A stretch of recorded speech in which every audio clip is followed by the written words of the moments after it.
Bonjour à tous, bienvenue dans cette nouvelle vidéo. Aujourd'hui je vais vous parler du couteau japonais pour la cuisine. Allez, c'est parti.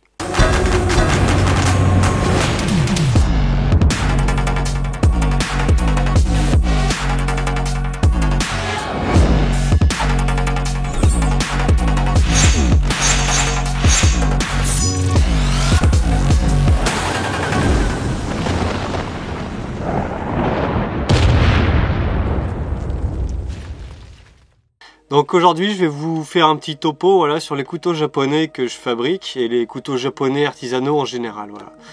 Donc moi, pour ceux qui ne me connaîtraient pas, moi j'ai été cuisinier professionnel dans des restaurants, dans des châteaux, dans des palaces pendant 11 ans. Donc j'ai un petit background qui me permet de connaître quand même comme il faut le couteau de cuisine japonais, le couteau de cuisine français dans toute sa globalité. J'ai testé beaucoup de marques de couteaux différentes de partout, des différentes régions japonaises, donc du couteau artisanal jusqu'au couteau industriel japonais, et pareil pour la France. Donc là je me suis fait une petite note pour pas oublier, pour rien oublier. Alors il faut pas confondre le couteau japonais artisanal du couteau japonais industriel. C'est exactement la même chose, c'est la même différence qu'en France. Si vous prenez un couteau industriel, forcément qui sera moins bien qu'un couteau artisanal, parce que forcément plus on fait de couteaux à l'heure, moins on peut se peaufiner, moins on peut peaufiner les petits détails. Ça semble logique et évident. Donc si on fait 1 ou 2 couteaux par jour, c'est sûr qu'ils seront mieux faits que si on en fait 2000 ou 3000 par jour. Voilà, sur ce point là je crois que j'ai même pas besoin d'expliquer pourquoi. Ça semble très évident. Voilà. Donc quand vous regardez un couteau japonais, regardez d'abord si c'est quelque chose qui est fait artisanalement ou industriellement. Moi je vais plus vous parler du couteau artisanal. Donc après dans le couteau artisanal japonais, ce qu'il faut regarder c'est le forgeron.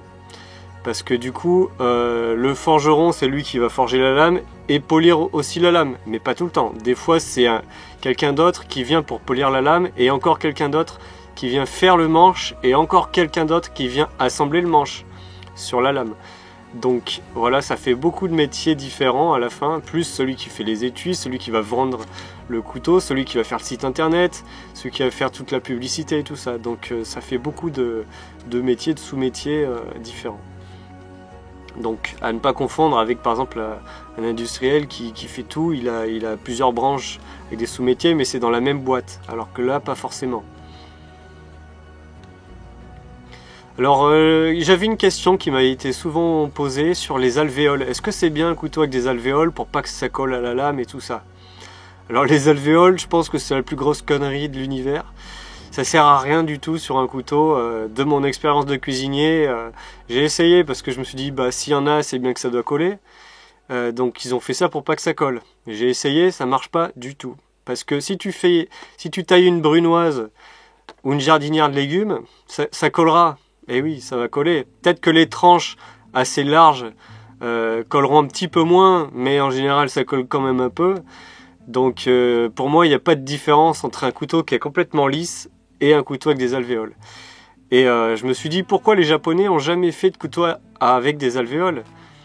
Parce que c'est de la merde, parce que ça sert à rien. Tu crois vraiment qu'en 2000 ans, depuis qu'ils font des lames, ils n'y ont jamais pensé? Bien sûr que si, mais ça marche pas, donc ils ont arrêté vite le projet.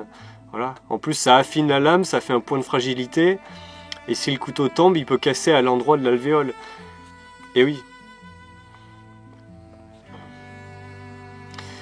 Je vais aborder le sujet du polymiroir sur un couteau de cuisine en acier carbone, parce que souvent on me dit oui, mais alors on peut pas l'utiliser, vu qu'il va s'oxyder, le polymiroir va partir. Alors oui, ça va partir, vu que l'acier s'oxyde effectivement. Ce qu'il faut voir en fait dans le côté polymiroir, c'est le côté artistique que l'artisan a voulu donner à son couteau. Et puis après, l'oxydation ne sera pas la même, la patine d'oxydation ne sera pas exactement la même sur un acier qui a été polymiroir et sur un acier qui n'a pas été polymiroir. Et du coup, quand le couteau va vieillir, il n'aura pas exactement la même tronche, quoi. Et moi personnellement je préfère un couteau qui a été polymiroir et qui s'oxyde. Je trouve que la patine est beaucoup plus lisse, ça fait beaucoup plus propre, plus soigné, quoi. Après, voilà, c'est qu'une question d'esthétisme, le côté polymiroir. Ça va pas couper mieux ou couper moins bien, c'est la même chose. Le pouvoir de coupe, c'est plutôt la géométrie du tranchant et comment ça a été affûté. Alors la trempe à l'argile sur un couteau japonais, est-ce que ça sert vraiment à quelque chose?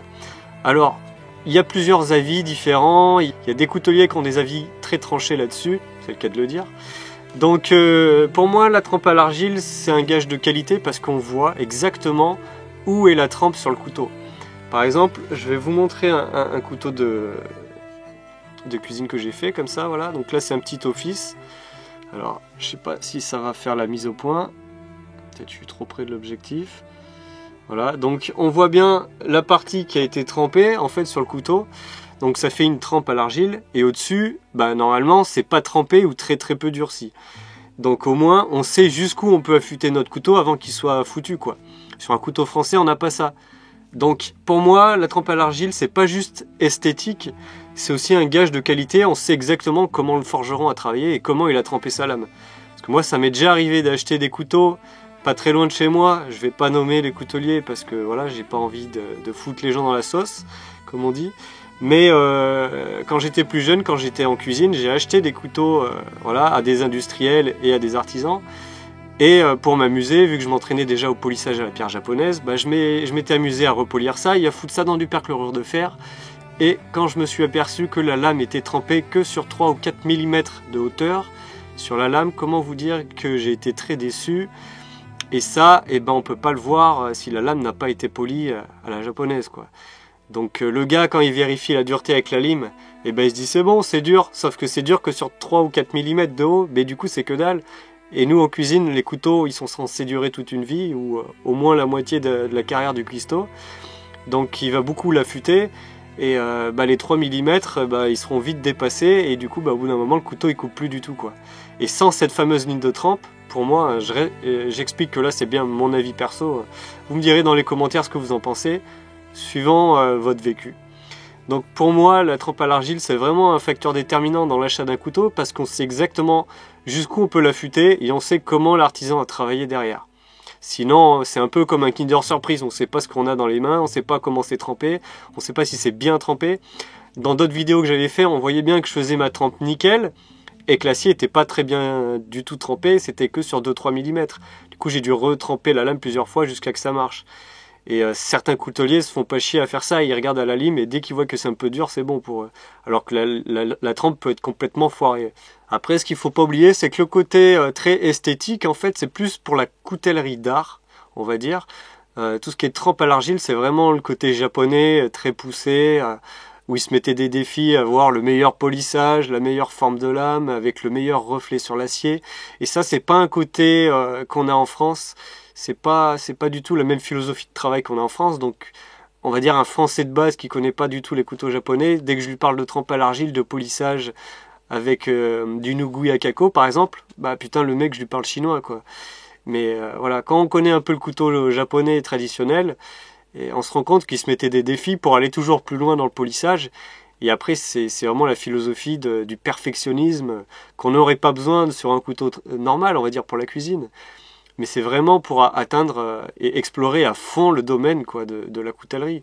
Alors après, on m'avait posé une autre question, on m'avait demandé est-ce que la lame est pas un peu trop souple du coup est-ce que ça serait pas mieux de faire une trempe intégrale et de faire un revenu au bleu sur le dos du couteau par rapport à une trempe à l'argile où il n'y a que le bas de la lame qui est trempé.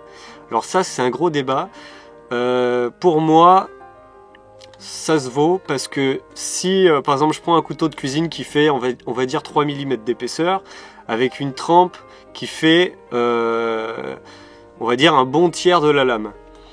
Et ben, en utilisation normale, moi, personnellement, j'ai jamais réussi à plier un couteau de cuisine qui est fait comme ça. Donc on va dire que si vraiment tu arrives à avoir un couteau qui s'est tordu, qui s'est plié, soit tu l'as jeté par terre, soit t'as fait n'importe quoi, t'as fait un pied de biche avec, t'as ouvert une boîte de conserve avec, ou je sais pas ce que t'as foutu. Mais normalement en utilisation normale, le couteau il peut pas se tordre. Parce que quand tu le prends comme ça, il peut pas se tordre. C'est que si tu le mets à plat et que... Ah bah oui, si tu fais levier, ah il va se tordre. Mais comme ça, tu peux appuyer tout ce que tu veux, il se tordra jamais, c'est impossible. Voilà, donc quand on me dit oui mais la trempe à l'argile c'est bien mais le couteau il est un peu trop mou, il risque de se tordre.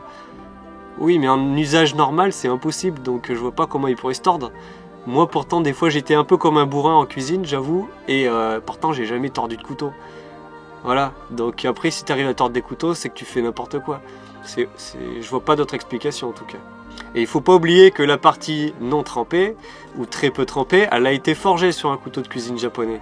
Parce que souvent c'est des assemblages de sanmaï ou de gomaï. Mais même sans parler de ça, moi les couteaux que je fais par exemple, on va prendre un BET XC75 de base. Si je fais une trempe à l'argile avec une lame que j'ai forgée, et ben la partie forgée, qui n'a pas été trempée ou très peu, elle sera toujours plus dure qu'un acier non trempé. Pourquoi? Parce qu'en forgeant, on fait chauffer, refroidir, et en tapant dessus, bah, ça crée des carbures en fait. Et les carbures, c'est quoi? Bah, c'est très dur en fait. Donc c'est pas aussi dur que l'acier trempé qui est de la martensite, c'est sûr, mais ça sera déjà beaucoup plus dur que de l'acier non trempé et non forgé. Donc pour moi, on peut pas dire que ça soit une lame très molle non plus en fait, une trempe à l'argile. C'est sûr que c'est plus souple, mais c'est pas déconnant non plus, pour un usage normal. Donc voilà, c'était un petit tuto, un petit récap voilà, sur les couteaux de cuisine japonais, les questions que vous me posez souvent sur Instagram ou sur Facebook. Voilà, donc c'était mon expérience de cuisinier pendant 11 ans sur le terrain, vraiment en intensif. Il faut que je rappelle quand même que j'ai bossé dans des restaurants où on travaillait un peu plus de 17 heures par jour. Et des fois, on travaillait 25 jours d'affilée sans week-end. Donc je peux te dire que le couteau, il prenait cher. Et j'ai jamais réussi à plier un couteau de cuisine. Donc franchement, celui qui arrive à plier un couteau de cuisine, il m'appelle. Et après, il me montre comment il fait, parce que c'est juste impossible. Voilà, donc un petit bonus, je vous montre du coup les couteaux que j'avais forgés dans une précédente vidéo où j'avais montré comment forger un couteau japonais avec un niveau intermédiaire et niveau avancé. Donc le premier couteau que j'avais fait c'était un Santoku, donc c'est celui-là. On a une belle trempe sélective à l'argile dessus. Voilà, j'ai fait un manche en ébène, châtaignier et ébène au fond. Voilà, donc on a une belle trempe sélective à l'argile. Donc celui-là déjà il est vendu. Donc il est plus du tout dispo. Celui du haut, ça c'est un petit couteau d'office polymiroir. Donc celui-là, je l'ai fait gagner sur Instagram avec un concours. Donc si vous n'êtes pas abonné à ma chaîne Instagram, n'hésitez pas à aller voir.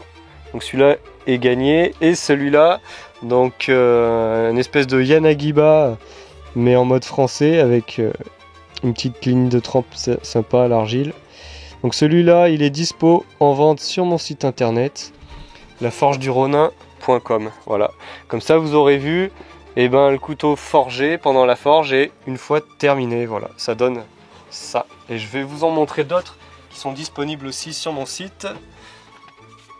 Donc là, on a 3 autres couteaux donc forgés en 26C3 avec un manche un peu spécial. Alors c'est un manche en fait en châtaignier qui est en 2 parties assemblées, creusé au ciseau à bois à la main. Après il y a de l'uruchi avec de la poudre de charbon de bois et là il y a un fil de coton enroulé avec de l'uruchi. C'est un coton qui est fait au Japon. Et la lame est forgée en 26C3 avec une trempe à l'argile. Voilà. Et polie aux pierres japonaises. Voilà, brut de forge sur le dessus. Voilà, et le manche est comme ça. Voilà. Donc très beau couteau de cuisine. Donc là on a un Gyuto, là on a un Nakiri. Donc le Nakiri est plus destiné pour les légumes. Voilà. Avec le même manche. Impeccable. Donc ceux-là ils sont dispo sur mon site internet, laforgeduronin.com. Et là on a un petit couteau d'office qu'on appelle petit parce qu'il est un tout petit peu plus grand que le couteau d'office en réalité. Voilà. Donc si ça vous intéresse, n'hésitez pas à aller voir mon site internet laforgeduronin.com. Voilà. C'est que des pièces uniques à chaque fois, forgées à la main. Elles sont créées complètement dans le style japonais traditionnel et j'essaie de retrouver des vieux styles. Des vieilles styles de fabrication pour les manches. Donc là je vais m'orienter de plus en plus vers l'uruchi traditionnel. C'est une technique qui a 9000 ans, qui vient du Japon, qui est fait avec la sève d'un arbre. Donc si ça vous intéresse, n'hésitez pas à fouiller sur YouTube, il y a plusieurs vidéos qui expliquent ça très bien. Voilà. Voilà, si t'as aimé la vidéo, n'hésite pas à laisser un gros pouce en l'air. Si t'es pas abonné à ma chaîne, je t'invite à le faire. Moi je vous dis merci. N'hésitez pas à m'écrire vos questions sous la vidéo dans l'espace commentaire. Moi je vous dis merci et à la prochaine. Ciao.